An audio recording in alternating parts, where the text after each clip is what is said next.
This LOS is compare methods by which companies can be grouped, current industry classification systems, and classify a company given a description of its activities and the classification system.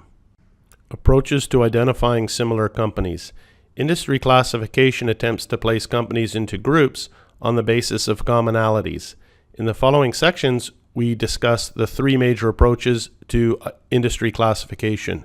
So there's industry classification by products and or services supplied, industry classification by business cycle sensitivities, that's defensive, for example, and finally industry classification by statistical similarities.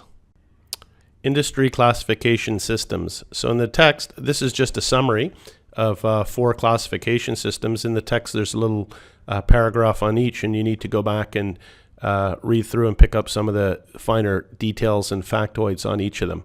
So the first one is the commercial industry classification system.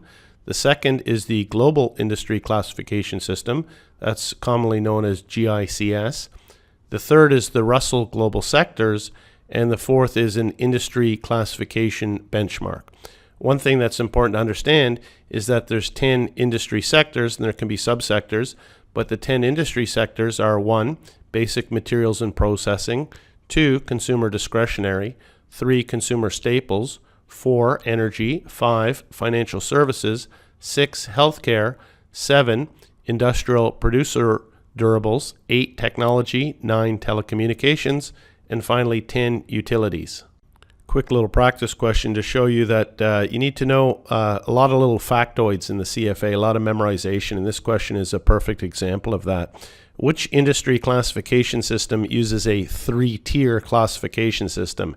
A, Russell Global Sectors, B, Industry Classification Benchmark, or C, Global Industry Classification Standard?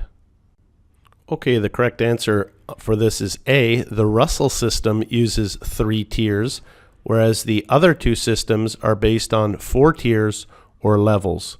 So again, a bit of a tricky question. If you don't know it, you're really going to be guessing. And where is that? Those facts are buried in the text, in the paragraphs, which is why I always say you got to go back through and comb the text and pick up those little golden nuggets that are buried in there that may not be on a review slide. The review slides often have the for example, the 4 classification systems here, but not a lot of detail on it. It's up to you to go back and review. Just going to finish this LOS by jumping into the ebook and show you that indeed that information was buried in the paragraphs. So here we are, we're looking at the industry classification systems. We've got the commercial industry classification system, not talking about levels. It just talks of that it starts at the broadest level with general sector grouping, then in several further steps subdivide or disaggregate, okay?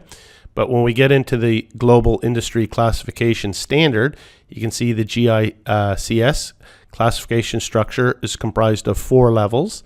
So it's there. It's of detail consisting of 154 sub-industries, 68 industries, 24 industry groups, and there's the 10 sectors, okay, that we talked about. You can see there it was in the very first sentence under Russell Global Sectors that the RGS classification system uses a 3-tier structure.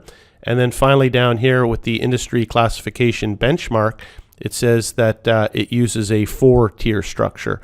So again, by the time you finish the CFA, you're going to prefer the questions where you have to do the calculation, because you either know it. If you know it, you're confident that your answer is right.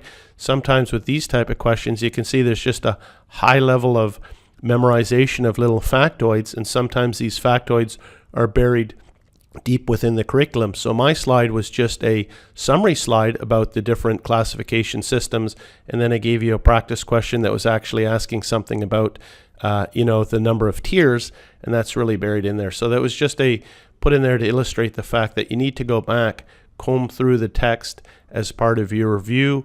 You're not going to get 100% on the test, but the more you review, the more factoids that you pick up, the more practice questions you do that forces you to go back into the text and say, aha, there it is, it's buried in, I'm going to highlight that. That's the secret to success. And that's the last for this LOS. Thank you.